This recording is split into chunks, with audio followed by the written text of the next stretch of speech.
नमस्कार विद्यार्थी मित्रांनो, इयत्ता 9वीच्या सायन्स अँड टेक्नॉलॉजी पार्ट 2 च्या energy flow in and ecosystem या चॅप्टरच्या तिसऱ्या व्हिडिओमध्ये पुन्हा आपले एकदा स्वागत आहे। आज आपण शिकणार आहोत एनर्जी पिरॅमिड। तर एनर्जी पिरॅमिड म्हणजे काय? An energy pyramid is a model that shows the flow of energy from one tropic or feeding level to the next in an ecosystem. Energy pyramid म्हणजे एक अशा प्रकारचा मॉडेल आहे की जो शो करतो, जो आपल्याला दाखवतो की how the energy from one trophic level or feeding level मधून एनर्जी ही दुसऱ्या फीडिंग लेवल मध्ये कशी जाते, that is called as a energy pyramid. Because we know that in every ecosystem there are the different levels, means primary level, secondary level, tertiary level and apex level. आणि या प्रत्येक level मध्ये each and every organism tries to gain energy for its survival. So this model is a diagram that compares the energy used by organisms at each tropic level. म्हणजे या model मध्ये प्रत्येक trophic level मध्ये एखादा organism हा कशा प्रकारे energy use करतो किंवा त्याला कशा प्रकारची एनर्जी मिळते याच्याबद्दल आपण बोलणार आहोत. तर ट्रॉपिक लेवल म्हणजे काय? Tropic level is a step at which the organism obtains its food in the chain, because in food every organism try to get food. So in a food chain, how that organism, त्या food chain मध्ये, त्या chain अन्न शृंखलेमध्ये एखादा organism हा कशा पद्धतीने स्वतःसाठी अन्न मिळवतो आणि किती अन्न मिळवतो आणि किती ऊर्जा मिळवतो, या लेवलला आपण म्हणूया trophic level. So at every tropic level means there are the producers, त्याच्यानंतर primary consumer, secondary consumer, tertiary consumer आणि त्यानंतर apex consumer. So at every level the amount of matter and energy gradually decreases from producer at lowest level to top consumers at the highest level. जसं जसं आपण producer कडून highest level कडे जातो तसतसं जी एनर्जीचा transfer असतो आणि मॅटरचा ट्रान्सफर असतो हा हळूहळू कमी कमी होत जातो. तेच आपल्याला इथं पाहायचं आहे. The number of organisms also decreases from the lowest level to the highest level. आपण जर निसर्गामध्ये किंवा कोणत्याही इकोसिस्टम मध्ये जर पाहिलं तर the number of producers are very large, but the number of consumers goes on decreasing. This pattern of energy exchange is called as energy pyramid. अशा प्रकारच्या एनर्जी एक्सचेंजला, एनर्जी व्यवहाराला आपण म्हणूया energy pyramid. In this diagram you will see the 4 tropic levels. First level is producer, second level is primary consumer, third level is secondary consumer and the last is third level consumer, that means apex consumer. या diagram मध्ये तुम्हाला पाहायला मिळेल की जे producer असतात, the producers have a 100% energy. Primary consumers feeds on producers. From producers the only 10% energy is going to the primary consumers. From primary consumers the energy which is going towards the secondary consumer, it is only 1%, and from secondary consumer the energy goes to the third level consumer, it is 0.1%. म्हणजे म्हणायचं काय आहे की at the primary level किंवा producer level the number of organisms are very large, so that's why they gain more and more energy. But as we move from one tropic level to another tropic level, जेव्हा एका trophic level मधून जेव्हा आपण दुसऱ्या trophic level मध्ये जातो तेव्हा the transfer of matter and energy decreases, as well as the number of organisms also goes on increasing, and this pattern of energy exchange, अशा प्रकारच्या ऊर्जेच्या व्यवहाराला in an ecosystem it is called as a pyramid of energy. आता actually काय होते बघा, here the flow of energy is decreasing from the producer to the third level consumer. In any ecosystem there are the producers, primary consumers, secondary consumers, tertiary consumers and apex consumers. कोणत्याही ecosystem मध्ये हे primary consumer, secondary consumer, tertiary consumer, omnivores आणि त्याचप्रमाणे producer असतात. परंतु पुन्हा एक गट असतो ऑर्गॅनिझम्सचा, that is called as a decomposers. These decomposers, they play very important role in each and every ecosystem. प्रत्येक इकोसिस्टम मध्ये डिकम्पोजर्स हे अतिशय महत्वाचा रोल प्ले करत असतात. तर काय होते बघा, after the death of apex consumer their energy becomes available to the apex कंज्युमरच्या मृत्यूनंतर त्यांची जी एनर्जी असते ही एनर्जी सॅप्रोफाइट्स म्हणजे डिकम्पोजर यांना प्राप्त होत असते. Fungi and other microorganisms decompose the bodies of dead animals, they are called decomposers.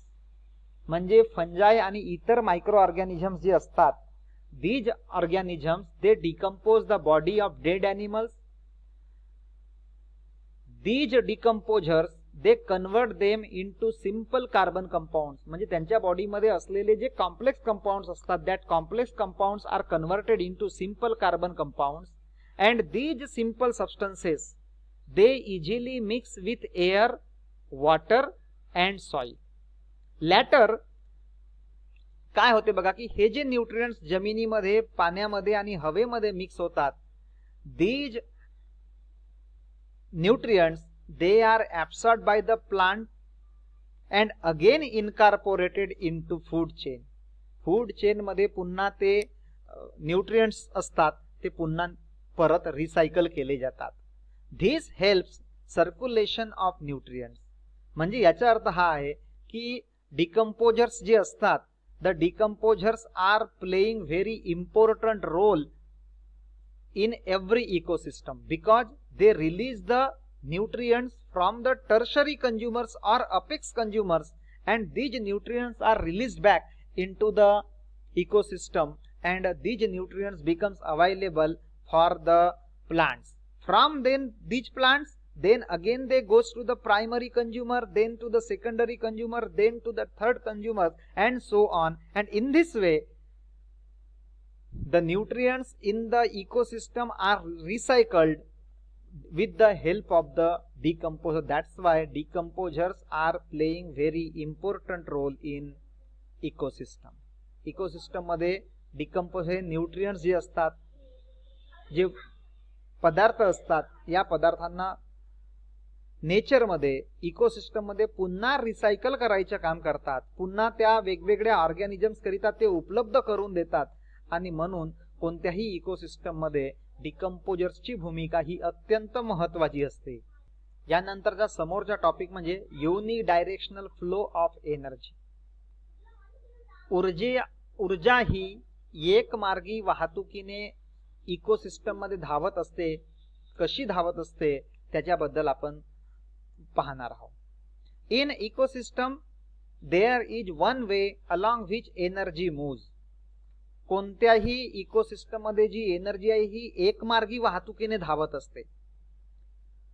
For example, आपल्याला माहित आहे की sun is the most important source of energy in any ecosystem because in every ecosystem there are the producers, म्हणजेच green plants.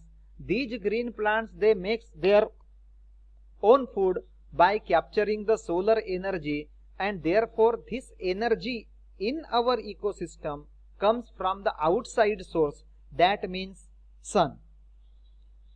The energy captured by autotrophs does not go back to the sun. Once the energy is trapped, एकदा की हिरव्या वनस्पतींनी सूर्याकडून energy trap केली तर then that energy is not going back to the sun. This energy from autotrophs passes to the herbivores. Then from herbivores this energy goes to the carnivores. तर this energy म्हणजे सूर्यापासून वनस्पतींनी मिळवलेली energy ही हर्बिओर्स कडे जाते. हर्बिओर्सनी त्यांच्या त्या अन्नापासून मिळवलेली energy is progressively passing to the various trophic levels and it is no longer available to the previous level. एकदा एका ट्रॉपिक लेवल मधून मिळालेली एनर्जी ही पुन्हा परत त्याच ट्रॉपिक लेवलला जात नाही, तर progressively it is going from one trophic level to the next tropic level. So therefore, due to the unidirectional flow of energy, या एनर्जीच्या एकमार्गी वाहतुकीमुळे the system would collapse. He system पूर्णपणे बंद पडू शकते if supply from primary source means sun is cut off. समजा सूर्यापासून जर मिळालेली energy किंवा सूर्यापासून मिळणारी एनर्जी समजा ही जर कट ऑफ झाली किंवा थांबलोय किंवा थांबवण्यात आली, तर हा युनिडायरेक्शनल फ्लो ऑफ एनर्जीचा जो सिस्टम आहे हा पूर्णपणे कोलॅप्स होईल आणि no ecosystem will survive. So that's why the sun is the most important source of energy to any kind of ecosystem. कोणत्याही प्रकारची इकोसिस्टम असो, either it is forest ecosystem, grassland ecosystem, marine ecosystem or any other kind of ecosystem, sun is the ultimate and primary source of energy to the each and every tropic level directly or indirectly. ज्यानंतर आपण पाहणार आहोत bio Jio chemical cycles. Every organisms needs nutrients for their growth. प्रत्येक सजीवाला त्याच्या वाढीसाठी त्याच्या विकासासाठी न्यूट्रिएंट्सची गरज असते. And these nutrients that organism obtains from the food which it eat. So these nutrients, these are transferred from abiotic to biotic and biotic to abiotic continuously. जे nutrients असतात आपल्याला, जसं फॉर एक्झाम्पल प्लांट्सला न्यूट्रिएंट्स जमिनीमधून मिळतात, म्हणजेच from abiotic factor the nutrients are now getting by the biotic factor. या biotic फॅक्टरला म्हणजेच प्लांट्सला खाऊन दुसरे ॲनिमल्स जगतात, त्यांच्याकडे हे न्यूट्रिएंट्स ट्रान्सफर होतात. पुन्हा त्याच्यानंतर after the death of these consumers again these nutrients are released back into the nature, म्हणजे from abiotic to biotic and then biotic to abiotic. These chemical substances they move through biotic and abiotic compartments of Earth. आणि हा जो cyclic flow असतो न्यूट्रिएंट्सचा, म्हणजे निर्जीवांकडून सजीवांकडे आणि पुन्हा सजीवांकडून निर्जीवांकडे, हा जो फ्लो असतो, this flow of nutrients within an ecosystem is called as biogeochemical cycle. Climatic changes म्हणजे वातावरणीय बदल अँड ह्युमन ॲक्टिव्हिटीज म्हणजे मानवी कृती, it affect the speed, intensity and equilibrium of cycles. या प्रकरणात we will discuss about carbon cycle, oxygen cycle and nitrogen cycle in the next video.